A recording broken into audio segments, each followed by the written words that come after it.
Hello and welcome to personal finance bulletin money time. मैं हूं आपके साथ मीनू शर्मा और इस बुलेटिन में मैं आपको बताऊंगी आपकी जेब और जिंदगी पर असर डालने वाली पर्सनल फाइनेंस, बिजनेस और पॉलिसी से जुड़ी तमाम बड़ी खबरें। तो चलिए फटाफट शुरू करते हैं इस बुलेटिन में खबरों का सिलसिला। पिछले 6 महीनों से शेयर मार्केट में उतार चढ़ाव का दौर जारी है। ट्रंप की टैरिफ पूरी दुनिया के बाजारों में निराशा है। इस वजह से डॉलर लगातार कमजोर पड़ता नजर आ रहा है। ऐसे में जहां पहले निवेशक म्यूचुअल फंड को सुरक्षित मान रहे थे, वहीं अब मार्केट में गिरावट के चलते निवेशकों का जो विश्वास है वो म्यूचुअल फंड से भी डगमगा गया है। यही कारण है कि हर महीने 8 लाख से ज्यादा म्यूचुअल फंड अकाउंट्स बंद हो रहे हैं। जहां पिछले साल जुलाई से लेकर सितंबर महीने में 29.6 लाख SIPs में नेट एडिशंस देखे गए थे, वहीं 2025 की शुरुआत में ही हर महीने लगभग 8.9 लाख SIP खाते बंद हो रहे हैं। एक्सपर्ट्स का इस पर कहना है कि कमजोर पड़ते इक्विटी मार्केट के चलते नई SIPs रजिस्ट्रेशन में गिरावट और मौजूदा SIPs के डिसकंटिन्यू करने का ट्रेंड देखा जा रहा है। बढ़ते हैं अगली खबर की तरफ। Bengaluru based real estate developer Prestige group अपने इनिशियल पब्लिक ऑफर यानी IPO लाने की तैयारी कर रहा है। कंपनी रेजिडेंशियल, कमर्शियल, हॉस्पिटैलिटी और रिटेल सेक्टर की लीडिंग कंपनियों में से एक है। कंपनी अब शेयर मार्केट में एंट्री की तैयारी कर रही है। रिपोर्ट के अनुसार प्रेस्टीज ग्रुप 4,000 करोड़ रुपए के IPO के जरिए अपने होटल व्यवसाय को पब्लिक करने की तैयारी कर रहे हैं। आपको बता दें कि एक रिपोर्ट के अनुसार सूत्रों में से ये कहा गया है कि कंपनी के बोर्ड ने IPO योजना को मंजूरी दे दी है और ड्राफ्ट रेड हेयरिंग प्रोस्पेक्टस पर काम आखिरी चरण में है। कंपनी की योजना प्राइमरी और सेकेंडरी शेयर के बिक्री के मिक्स जरिए 4,000 करोड़ रुपए तक जुटाने की है। सूत्रों ने कहा कि प्राइमरी फंड का इस्तेमाल नए एसेट के डेवलपमेंट के साथ कर्ज को कम करने के लिए किया जा सकता है। प्रेस्टीज, कोटक महिंद्रा कैपिटल और JM फाइनेंशियल समेत 4 इन्वेस्टमेंट बैंकों के साथ काम कर रही है। DRHP इस महीने के अंत तक या अगले महीने की शुरुआत में दाखिल किए जाने की संभावना है। तो अगर आप देख रहे हैं कि आपको कहीं निवेश करना है तो आप इस IPO में पैसा लगा सकते हैं। चलिए बढ़ते हैं आज की बड़ी खबर की तरफ। 17 अप्रैल 2025 को शेयर बाजार के बंद होने के बाद देश की बड़ी IT कंपनी इन्फोसिस ने तिमाही नतीजे यानी कि Q4 रिजल्ट जारी किए हैं। इसके साथ ही डिविडेंड का भी ऐलान किया है। इन्फोसिस ने कारोबारी साल 2024-25 की चौथी तिमाही यानी जनवरी से मार्च तिमाही के नतीजे का ऐलान किया। इस दौरान कंपनी का मुनाफा अनुमान से कम रहा है, लेकिन कंपनी ने जो डिविडेंड जारी किया है वो पिछली 5 बार से जारी किए गए डिविडेंड में सबसे ज्यादा है। पिछले साल भी किसी भी तिमाही में कंपनी ने इतने ज्यादा डिविडेंड का ऐलान नहीं किया था। आपको बता दें कि कंपनी का शेयर 17 अप्रैल यानी कि आज 2025 को 0.5% बढ़कर 1,419 रुपए के भाव पर बंद हुआ। एक हफ्ते में 1% का रिटर्न दिया है, वहीं एक महीने में शेयर -11% टूटा है। साल 2025 में शेयर 25% टूट चुका है। इसके अलावा एक साल में शेयर 1% का रिटर्न दे रहा है।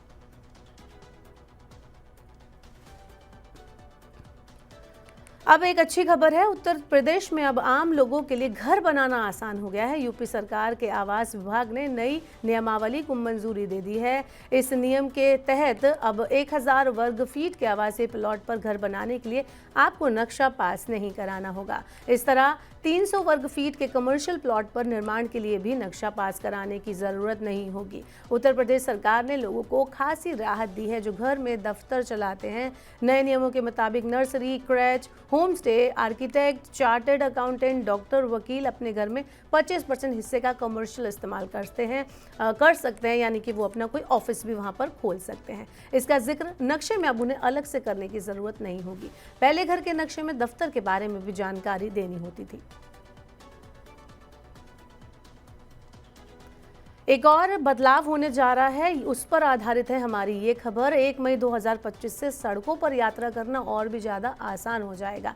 केंद्र सरकार एक नई GPS आधारित टोल कलेक्शन सिस्टम शुरू करने की तैयारी कर रही है। इसके लिए भारतीय राष्ट्रीय राजमार्ग प्राधिकरण यानी NHAI व्यापक रूप से इस्तेमाल की जाने वाली फास्टैग प्रणाली से दूर जाने की तैयारी कर रहा है, यानी कि अब ये फास्टैग बंद होने वाला है। इसके साथ ही सैटेलाइट मॉडल को अपनाया जाएगा जो वाहन की यात्रा की दूरी के आधार पर टोल की कैलकुलेशन करता है।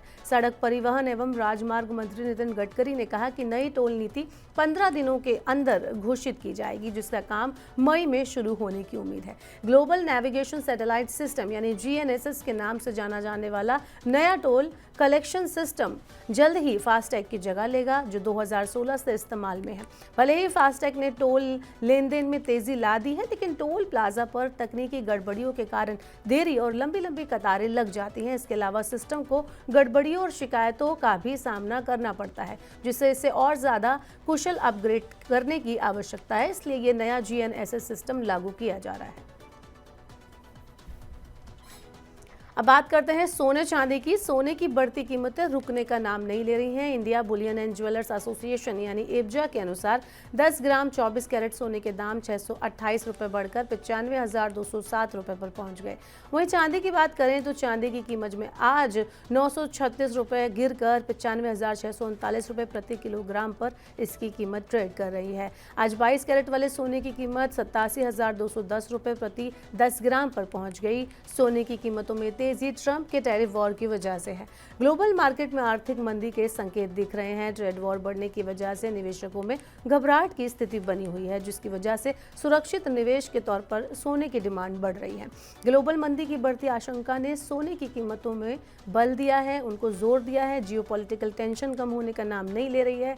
केंद्रीय बैंकों की ओर से भी सोने की खरीदारी जारी है, इसलिए सोने की कीमतों में दबाव देखा जा रहा है। सोने चांदी के बाद अब बात करते हैं शेयर बाजार की। शेयर बाजार में गुरुवार यानी आज एक बार फिर तूफानी तेजी देखी गई और निफ्टी ने 23,871 का डे हाई लेवल देखा। इसी महीने के 2 तारीख को रेसिप्रोकल टैरिफ लागू होने के बाद बाजारों में आई गिरावट के बाद भारतीय बाजारों ने बहुत जल्दी रिकवरी दिखाई। शेयर मार्केट में बैंकिंग और फाइनेंशियल स्टॉक में तेजी दिखाई दे रही है। बाजार में गुरुवार की सुबह कारोबार की शुरुआत कमजोरी के साथ हुई और बाद में तेजी से यहां पर उछाल देखने को मिला। फाइनेंशियल स्टॉक में मजबूत खरीदारी का समर्थन मिला, जबकि अमेरिकी टैरिफ पॉलिसी और ग्लोबल आर्थिक मंदी को लेकर चिंताएं बनी रही। फिलहाल सेंसेक्स आज 1,550 अंक यानी 2% बढ़कर 78,616 अंक पर पहुंच गया, जबकि निफ्टी 50,435 अंक यानी कि 1.90% बढ़कर 23,871 पर पहुंच गया। इस तेजी के साथ BSE में लिस्टेड कंपनियों का कुल बाजार पूंजीकरण 4 लाख करोड़ रुपए से बढ़कर 418.98 लाख करोड़ रुपए हो गया। अगर आपके पास मोबाइल में Android 12 या Android 12L चल रहा है तो ये खबर आपके लिए बेहद ज़रूरी है, क्योंकि गूगल ने अब इन पुराने ऑपरेटिंग सिस्टम के लिए सिक्योरिटी अपडेट देना बंद कर दिया है। इसका मतलब ये हुआ कि आपका जो फ़ोन है वो नए वायरस या हैकिंग से सुरक्षित नहीं रहेगा। गूगल हर महीने सिक्योरिटी से जुड़ी समस्या को ठीक करता है, लेकिन अब Android 12 और 12L को ऐसे अपडेट नहीं मिलेंगे। इसलिए अगर आप इन वर्जन वाले फ़ोन का इस्तेमाल कर रहे हैं तो अब नए अपडेट या डिवाइस की ओर आपको बढ़ना ज़रूरी होगा। कंपनी ने मार्च 2025 में दोनों ऑपरेटिंग सिस्टम के लिए आखिरी सुरक्षा अपडेट जारी किया था। अप्रैल 2025 के सुरक्षा बुलेटिन में इन दोनों वर्जन का कोई भी जिक्र नहीं है। इसका मतलब ये हुआ कि 31 मार्च 2025 के बाद गूगल ने Android 12 और 12L के लिए सपोर्ट खत्म कर दिया है। चलिए अब देखते हैं कि ऑटो सेक्टर में क्या कुछ हो रहा है। कार निर्माता कंपनी स्कोडा इंडिया ने अपनी नई SUV स्कोडा कोडियाक SUV को लॉन्च कर दिया है। आज भारतीय बाजार में इसको लॉन्च किया गया। इससे पहले कंपनी ने अपनी इस SUV को दिल्ली में हुए भारत मोबिलिटी ग्लोबल एक्सपो 2025 में पेश किया था, जिसके बाद इस SUV को अब लॉन्च कर दिया गया है। नई कोडियाक में आपको कई बेहतरीन फीचर्स मिलने वाले हैं, साथ ही गाड़ी का लुक भी काफ़ी अच्छा आपको लगेगा। स्कोडा कोडियाक को कंपनी द्वारा 2 वेरिएंट में पेश किया गया है। पहला वेरिएंट स्पोर्ट लाइन है, वहीं दूसरा वेरिएंट लूनिंग एंड कैलमेंट है। स्पोर्ट लाइन वेरिएंट की शुरुआती एक शोरूम कीमत 47 लाख रुपए है, वहीं लूरिन एंड कैलमेंट वेरिएंट की जो शुरुआती कीमत है वो 49 लाख रुपए है। तो फिलहाल के लिए मनी टाइम में इतना ही। वक्त हो गया आपसे विदा लेने का। अब आपसे होगी कल मुलाकात। पर्सनल फाइनेंस से जुड़ी खबरों को पढ़ने, सुनने, उनसे जुड़े खास कार्यक्रमों को देखने के लिए आप मनी 9 के YouTube चैनल को जरूर सब्सक्राइब करें। साथ ही आज का हमारा मनी टाइम आपको कैसा लगा नीचे कमेंट बॉक्स में अपना फीडबैक हमें देना ना भूलें। फिलहाल के लिए इस बुलेटिन में इतना ही। बने रहिए मनी 9 के साथ। नमस्कार, शुभ रात्रि।